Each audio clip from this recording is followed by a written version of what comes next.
in terms of fights across the pond, obviously they announced during the week that Canelo Bivol is going to be happening in May.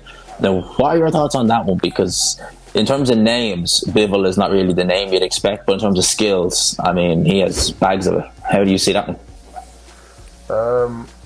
Canelo versus Bivol is a good fight. I see Canelo winning that one, because I think Canelo is the best fighter of this era to today, bar Mayor, if you count him in this era. Bivol his last opponent was Richards, right? Craig Richards. He had a fight to start at the end of last year, and it was another 12-rounder. That one. The last fight I saw was him against Craig Richards, because I was actually sparring Craig Richards a while back as well, and Craig started to show his ability and his skill towards the end of the fight, obviously. He ended up giving Bivol a good fight, but Canelo is on a completely another level. Do you know what I mean? Although he's going up in weight, isn't he? He is. I think Canelo still comes out on top, but it's kind of frightening to see this. Like, it's just demolishing through the weights, isn't it? They think it's a bit wary. By the time I turn pro, he might even be heavyweight or something. Do you know what I mean? I think it's remarkable, because like Floyd Mayweather did something similar, but when he would move up in weight, like for example when he went to welter, he fought Baldomir. Canelo's fighting Bivol.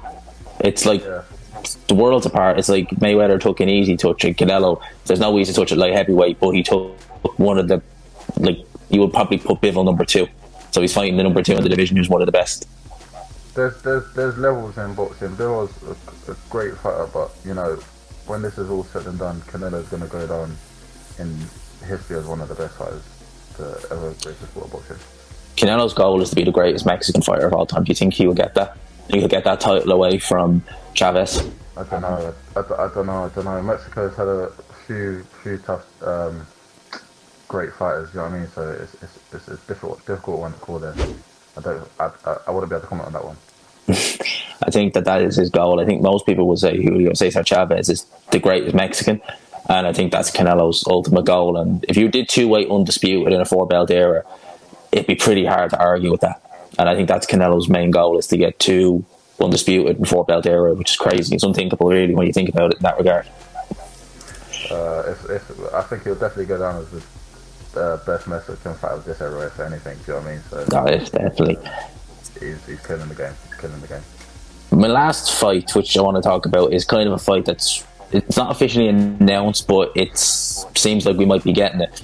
Amir Khan and Kell Brooks too. Looks like Khan might be invoking the rematch. Obviously, the first fight was kind of an anticlimax. I thought it would be more competitive than that. What are your thoughts on that? And what do you think about someone like Amir Khan, who's definitely looking like he's 1 foot out the door, but looking to maybe stick around? What are your thoughts on that? Do you think that's a mistake? Firstly, I think Amir Khan's a legend in the British sport of boxing, but I kind of knew Kell Brooks was going to win. Ever since the fight was announced, I was favoured Kell Brooks to win. And to be honest, it's not a fight that I want to see again. As much as that fight was great, they're both coming towards, or at the end of their careers. And you got to think about your health and stuff like that. And obviously, as a boxer, you know how important that is. You know what I mean? So when you see fighters that are aging a bit, you got to show them respect, but you got to, be honest and be like, I think it's time for you guys to hang up the gloves. As much as you guys are legends of sport, I think it's time to call it a day and go and kill it in another industry. I think that's literally the advice I'd be giving him. I think that's spot on. In terms of it, you pretty much nailed all the questions I wanted. We've gone a little over 20 minutes there. To finish it up, is there anything you want to close with? Like, is there anything you want to plug, your YouTube, your Instagram, and maybe give the people something, just one last little kind of snippet about yourself to go with? I know G-Man's got a good amount of subscribers. I see him growing. Yeah. Go and check out my YouTube channel, Readymoneytyrieq. Drop a subscribe and follow the journey from now so you don't miss a single moment. And I appreciate every single one of you that are going to be supporting, and hopefully I can get to meet you one day. And G-Man, thank you very much for your time. It's great to be the first amateur on your channel, as you said earlier, and I appreciate that. It's absolutely no problem, mate. And like that, I'll leave a link to your YouTube channel and pin it in the comments for anyone who's interested in it.